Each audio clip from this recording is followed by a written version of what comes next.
Start with Geeta Dhyana. Om.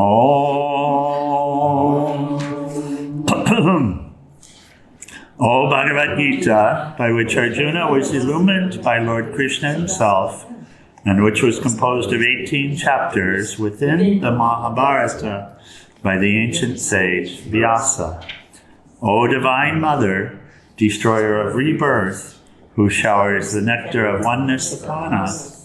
O Bhagavad Gita, my affectionate mother, on thee I meditate. All the Upanishads are the cows. The milker is the cowherd boy, Krishna. Arjuna is the calf. People of purified intellect are the drinkers, and the milk is the supreme nectar of the Gita. My salutations to the Lord, who is the source of supreme bliss, whose grace makes the mute eloquent, and the crippled cross mountains. Hari Om Tat Sat. Yeah, I think Hara could cross a mountain. What do you think, Hari? I was watching him in his asanas yesterday. Yeah? That's what I think of. So grace? Yeah. Yes, Grace, Lord's grace makes the mute eloquent and the crippled cross mountains. Yes? Yeah. We have these signs of grace all around us, you know. And somehow it's still hard for us to see them. And so, yeah, a little discussion about that today. Of course, it's related to the gunas.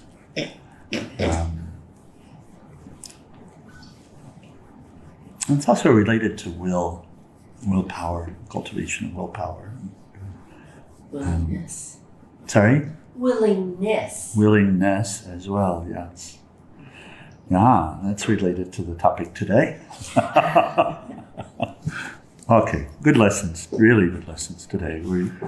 We're starting to dive in now to each of the gunas and discuss each of the gunas a little bit today.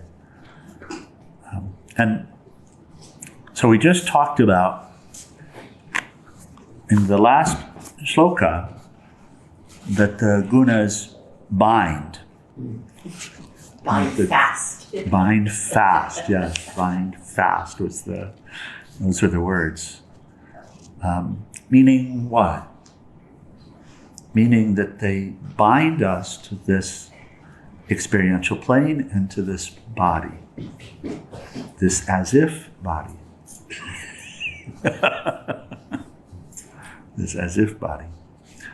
So, understanding how they bind us will help us to be unbound. And it's someone used the word tricksy at some point, which seems an appropriate word. It's very tricksy, it's very tricky, very precise, and also very easy to get ensnared in it, caught up in it. So, okay. So here we talk about how each of them binds. These are shlokas 6 through 8, and we'll just read the three in order. Of these, sattva, which from its stainlessness is luminous and healthy, binds by attachment to happiness and by attachment to knowledge, O sinless one. Know thou rajas, next, to be of the nature of passion, the source of thirst. Thirst for what we normally thirst after in this world, which is to enjoy the sense objects. It binds fast, O Arjuna, the embodied one, by attachment to action.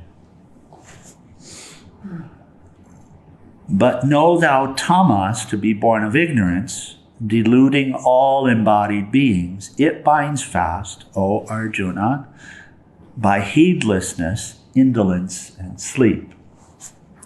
So now ego might get tweaked here feeling judged in some ways. These statements are non-judgmental. They're just teaching. They're teaching us how it is that these different gunas can bind us. So by now, certainly everyone sitting in this room, and I think most everyone joining us online, has a better understanding, if we've been engaged in this for a while, a better understanding of this relationship between soul and body, or the experiential plane. Yes? Yeah. So intellectually, we reach the point where we recognize that we're not the body. It's not actually that hard. We need to have the intellect clear enough, pure enough to recognize that we're not the body. But you see, there are so many ways to see that you're not the body. So many ways, so many examples. The way the dream body seems to be us in the dream, and the waking body seems to be us in the... So you can actually look and see. Now, still, the tendency is to identify yourself with it when you're in the field.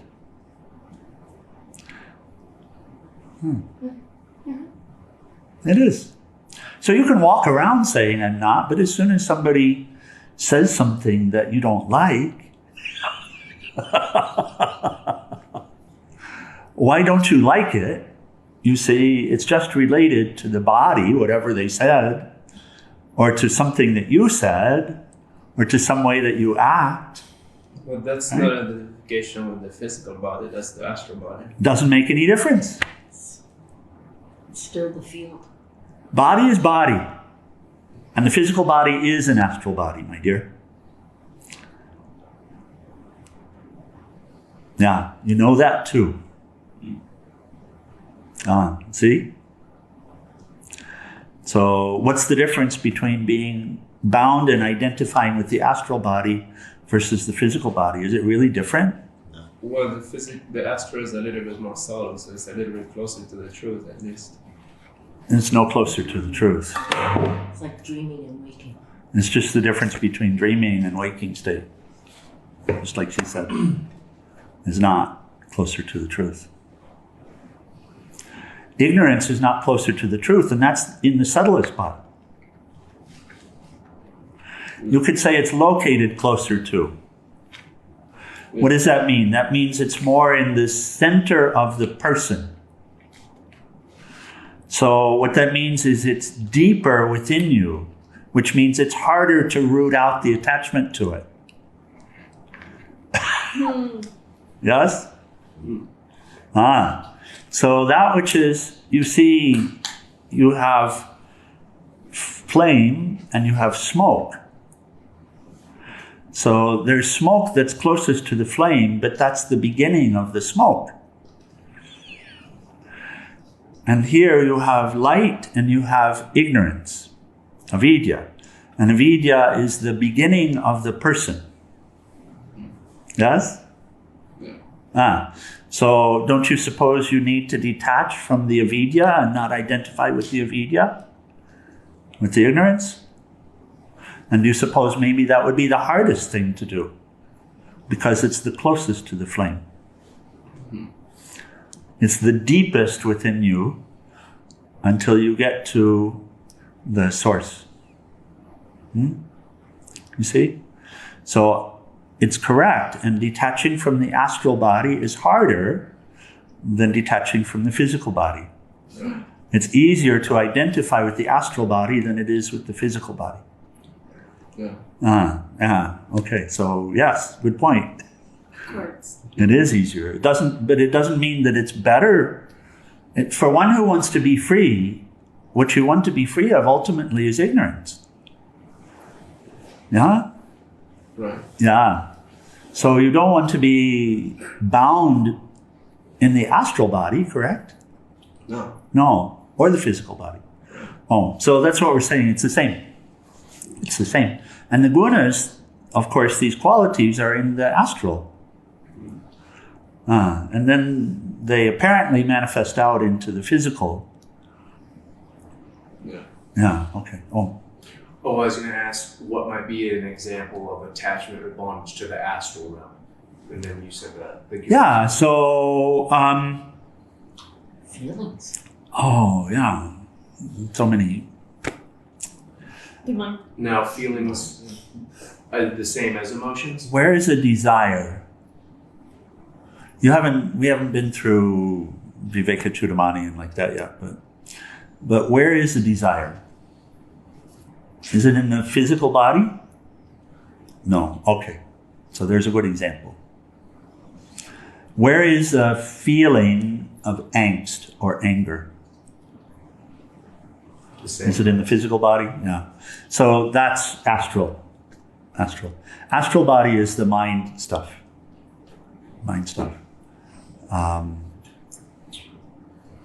And it's actually hard to tell the difference between it and physical. It's hard to tell the difference between the physical and the astral. We I could was say like that. experiencing that yesterday when I was just having this terrible day for a moment. And I had to kind of step back and realize, like, oh, my body's so fatigued right now. And I was like, oh, my mind is not well too. I was like, Yeah, oh, yeah, there you I'm go. attached. There you go. So, There you go. So you get you're touching it there. So we say pain is in the body. My knee hurts. And there's an idea that the physical body is in pain, but you know it's not. right. Yeah. The physical body doesn't have any existence like that. It's inert. It's the 5 elements. So, so the pain is in the astral body. And you can know that for sure. We probably all know people that have had limbs paralyzed or removed or something like that, and then the pain is still there in the phantom limb. So, Why is that one such a hard one to detach from? well, the closer you get to ego, the sense of identity as this or that, the harder it is going to be to root it out.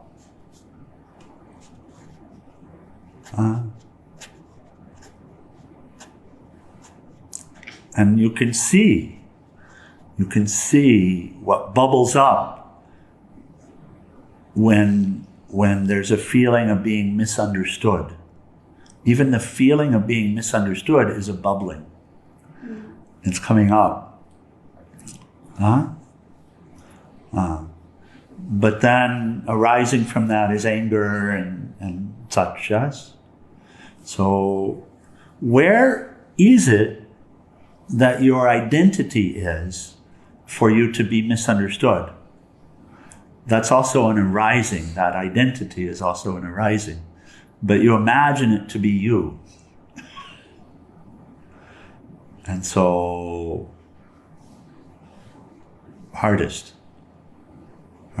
Okay. And here's the parallel then, coming back to the gunas in this commentary.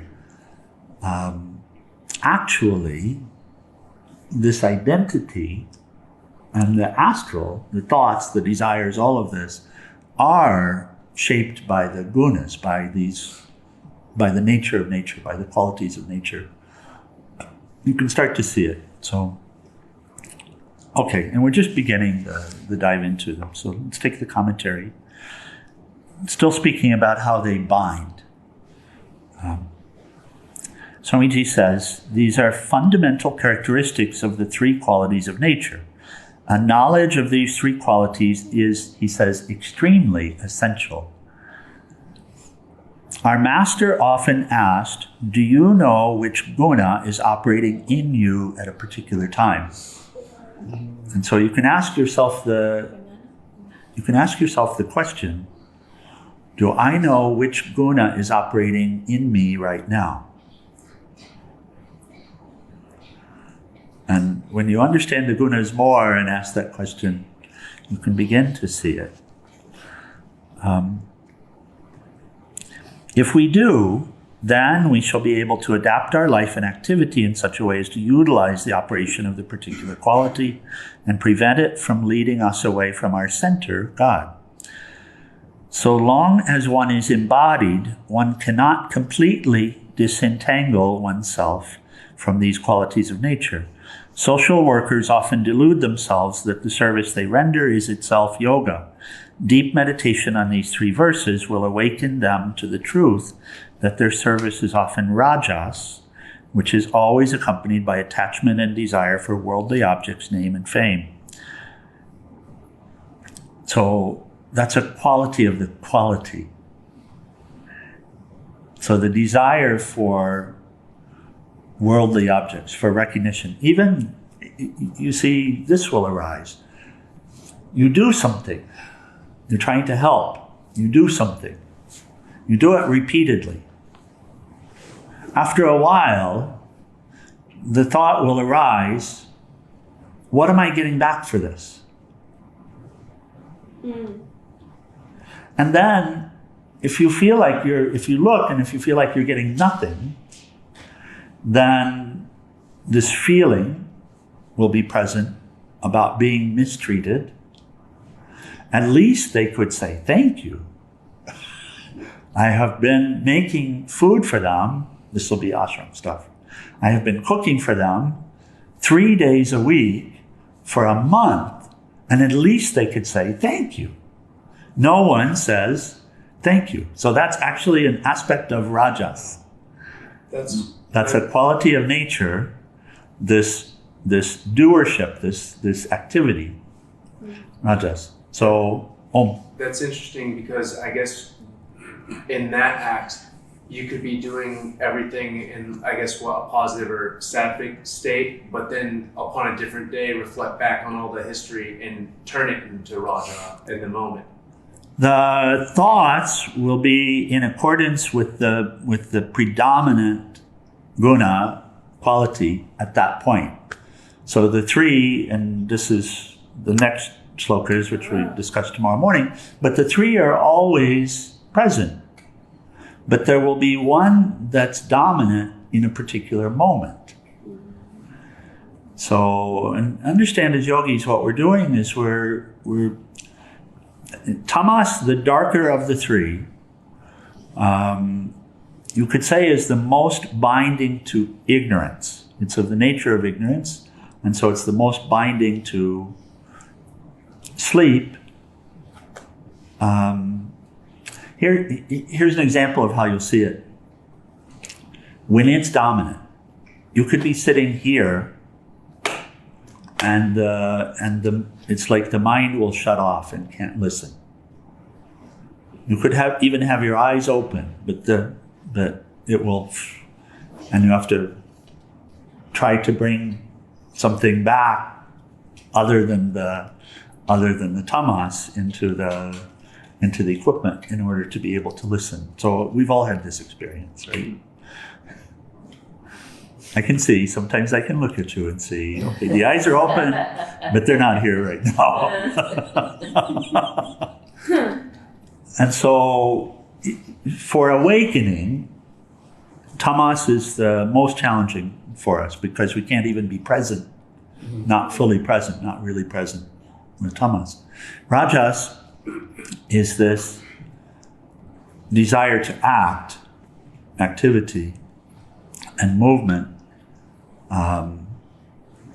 And rajas, on a relative basis, in terms of a yogi being able to work with these gunas as they're cycling through, because from moment to moment, again, one will be dominant, and the others will be less present.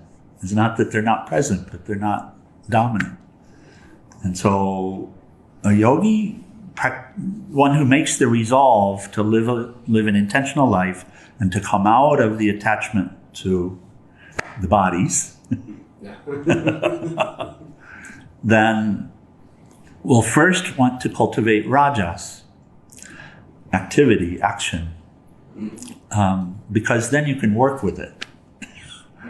Now you're you're expecting the rewards and all of that, but at least you're up and doing. Yeah. And being up and doing allows you to cultivate sattva. In other words, you're going to have to be able to pick up that book and pay attention and read it, and that's doing. or to get to the asana class and practice the asanas, or to get to the satsang at the beginning of satsang, or whatever it is. And that's rajas or sattva. Sattva is more of a knowing, more of a clarity. But here it's shared that even sattva will bind. And don't lose your question, please. And we have this conversation sometimes. Sattva also, and this is being discussed here in the commentary, sattva is of the nature of happiness also. So when you feel yourself to be content, I feel like I'm good now, I'm content. That's sattva. It's still an experience. It's still an experience. You yourself are happiness. So we say sattva is the closest to the truth in this way. And sattva, when sattva is present, there's clarity of mind. We're awake, but we're not excited. Right? We're not saying, okay, I have to go do something right now. We're present. And so that's evidence of sattva being present. And when that's so, if you look at it, you could say, okay, the dominant guna now in this mind is sattva.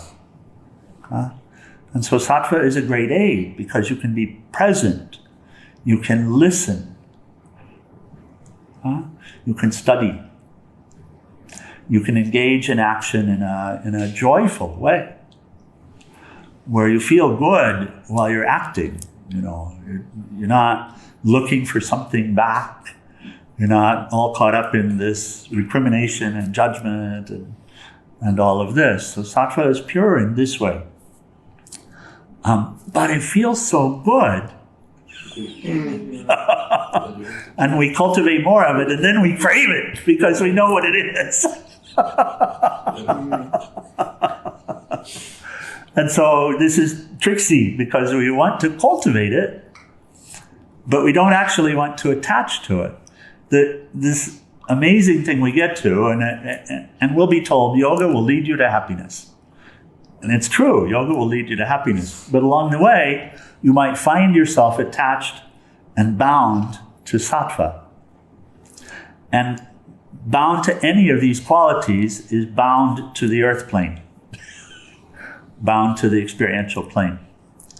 And the one who gets bound up in this can't then be released when the body falls away, when the soul separates from the body. Because why? Because now we have this great experience of happiness and contentment and all of this. And we say, okay, let's do this again. So what we hear is that you are Satchidananda. You are existence absolute, knowledge absolute, bliss absolute. You are eternal soul. You are not this body. You're not even sattva. Sattva also is an experience. Sattva also is an experience. And what's happened with us in terms of how we got bound is that, and it's fine to take another birth, it's fine, all of that is just wonderful. The issue with this is bondage. The issue that we're experiencing, the cause of our suffering, is bondage, being bound. And if you're bound to happiness, to sattva, well, you can't help the fact that the other gunas will still cycle through. And you can't help the fact that the universe will still be working with you in order to help you to be free. So it will give you experiences that will break you out of this experience of happiness. It will rip it away from you. You can't stop that. So it's said that you are happiness. This is the discussion that we have sometimes. And this is true. You are happiness. But that's not an experiential point. That has to do with the nature of Purusha. You are happiness. You are that which you see.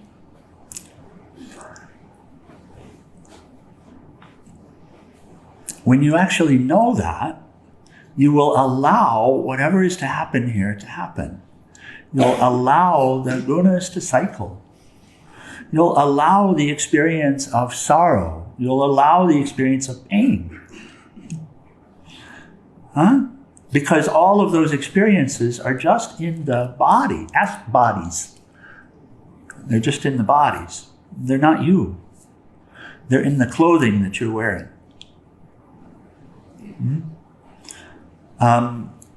Here's an example. And granted, this is elevated stuff, and we're going step by step here. And now, once we've cultivated sattva and we have these experiences, and more in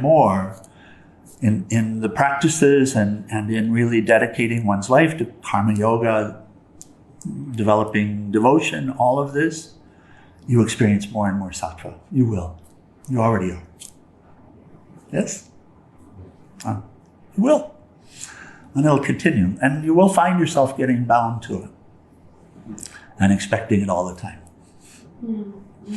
And that's what you want to be very careful about. Because you won't get it all the time.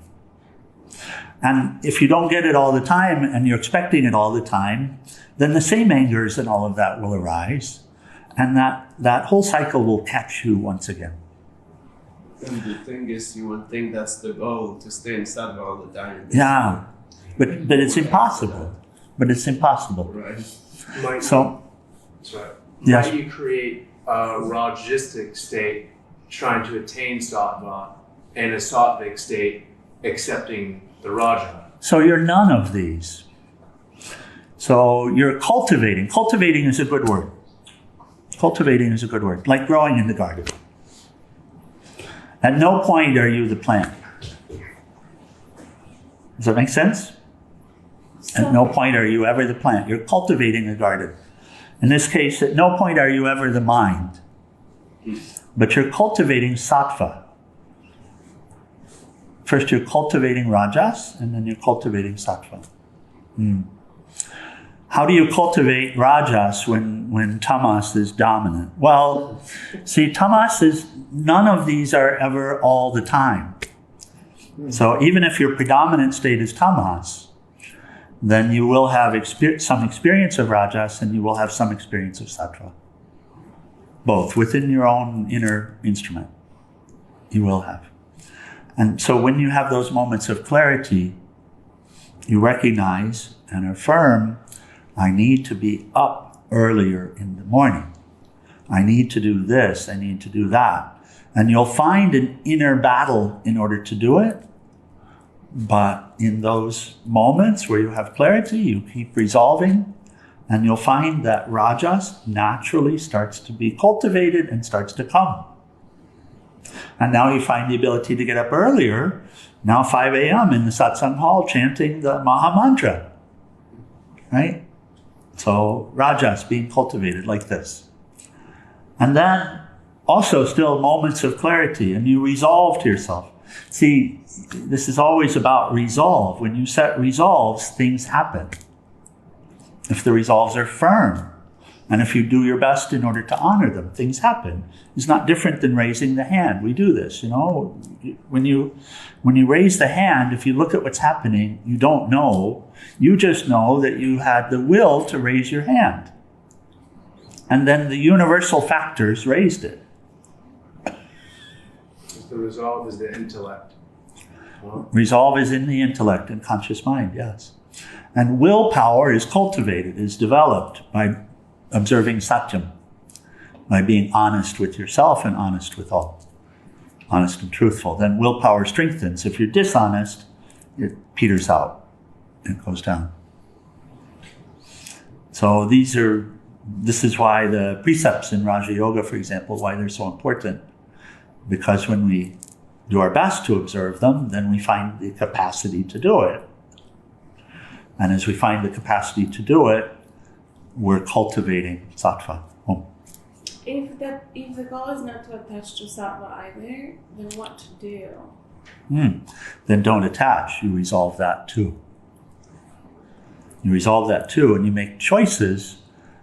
So you cultivate the sattva and you effort, but in the inner, you resolve not to attach to the fruit, and you keep working with that. So it's just like trying my best to just allow them all to be experienced, cultivating sattva.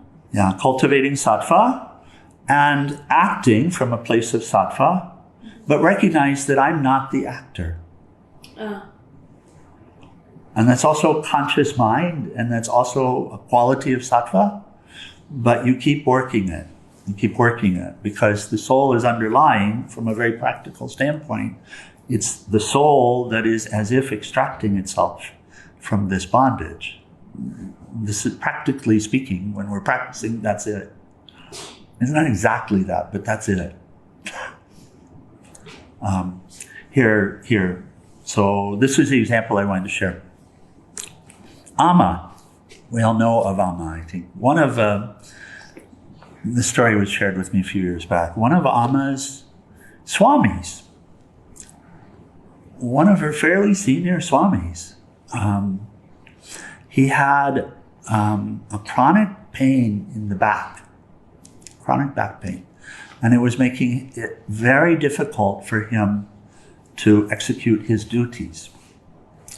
And so you could say that the pain, what is the predominant guna of a recurrent pain? Probably tamas. So, but it was recurrent, and he did see a doctor, and he was trying to work with it in order to, through his practices, in order to overcome it. And finally, he went and he asked Amma about it, and he said, Amma, can you take this back pain away? He said what he was dealing with, can you take it away? And she said, yes, but you'll have to take another birth.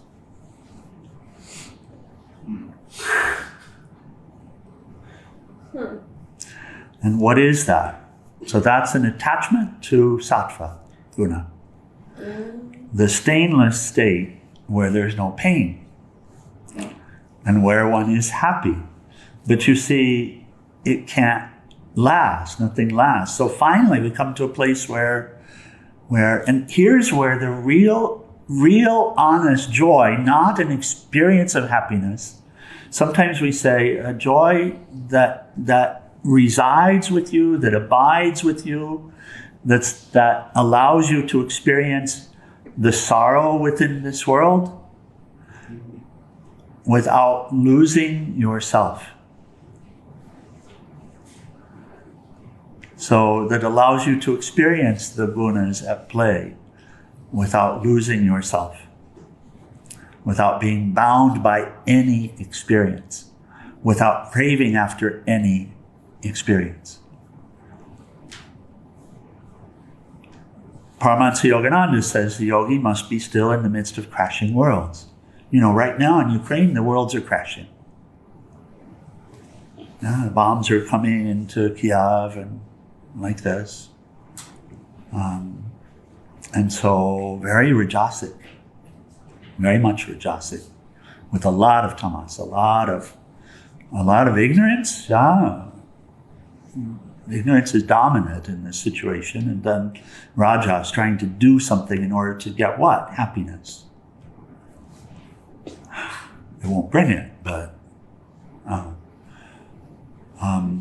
and so you can't actually, you can try as much as you wish, but you can't actually control the experience that you have. You can be seated in meditation in an ashram, and the asteroid can come through the wall right now. Right? And so maybe it helps us to see that I have to be free of the expectation of this experience or that experience. Right? And if I'm cultivating sattva, I can't cultivate it for me anymore. I have to cultivate it for the benefit of all. And that allows me to have an attitude with it where I'm not bound to it. I'm not expecting it, right? It's not for me anymore. Why would I cultivate sattva? Why would I engage in a sattvic way in order to serve the One? And why in order to serve the One?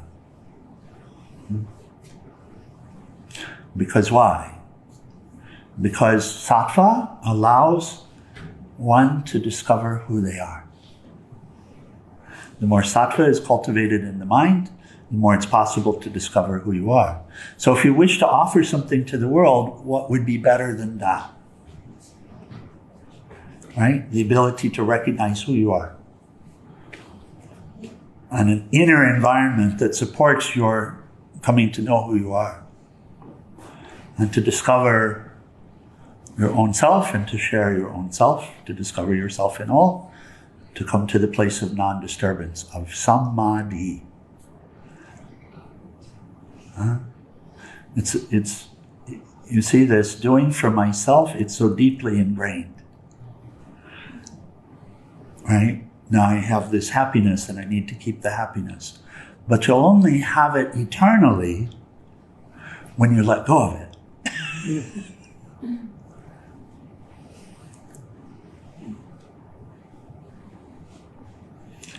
And you let go of it when you offer it. You let go of it when you offer it. So you have to stop the search for happiness. You stop the search for happiness, but you live to offer it instead.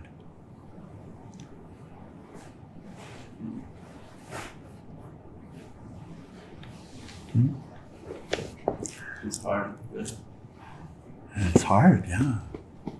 It's like ingrained search. Yeah, but you have to do it. And you can recognize with conscious mind why you have to do it, right? Yeah. So if you can recognize why you have to do it and you resolve, then you'll be successful. You just have to trust that letting go of the search for happiness is the right thing. Yeah. And at some point we've had enough experience to know that the teachings are correct. Yeah. You can't trust it blindly, but if you have the experiences and you see the science of it, and you know that you're not the body,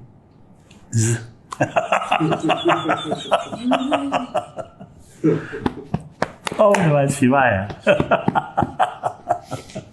Oh, come here, dear. Come here. Sattva.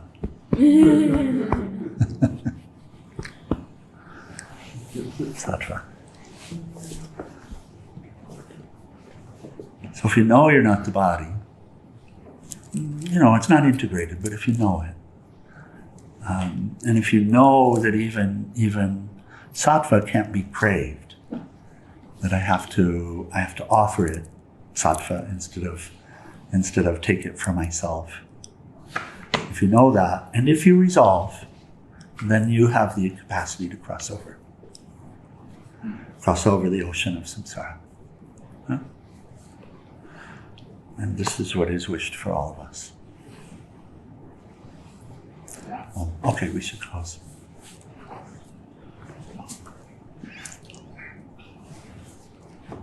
Page 174. And short version this morning.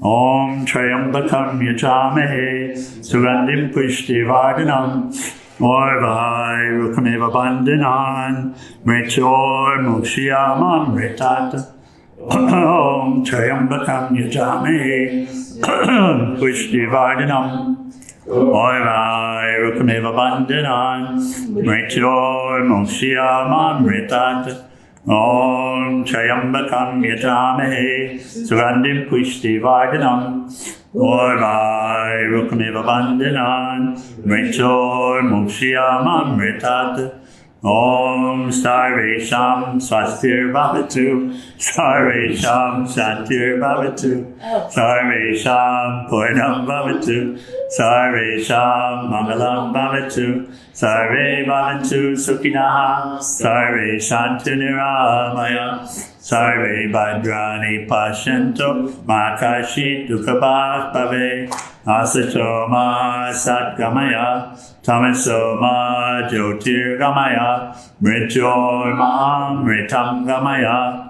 Om Purnamida Purnamidam Purnamudashyate Purnasya Purnamadaya Purnameva Vasishyate.